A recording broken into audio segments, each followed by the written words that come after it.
अस्सलाम वालेकुम प्यारे दोस्तों, आज मैं आपके लिए फिर से एक नई कहानी लेकर आई हूँ जिसका नाम है शहज़ादी और शेर।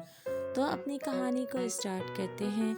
एक दिन की बात है, एक जंगल में एक खूबसूरत शहज़ादी रहती थी जिसका नाम ज़ोया था। ज़ोया जंगल की खूबसूरती से भरी होती थी और उसके दिल में जंगल के जानवरों की खूबसूरती और सब्जियों की रोशनी की बड़ी कदर थी।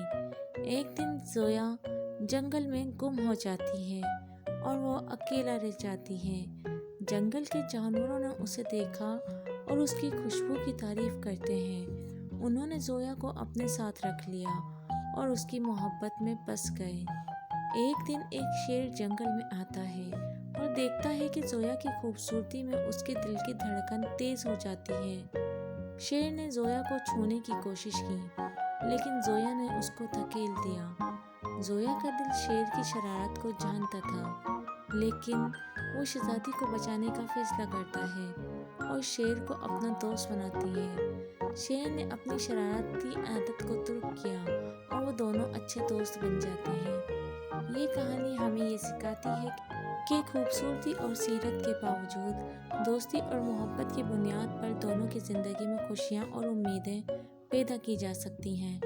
तो आज की स्टोरी अच्छी लगी है तो चैनल को सब्सक्राइब कर दें।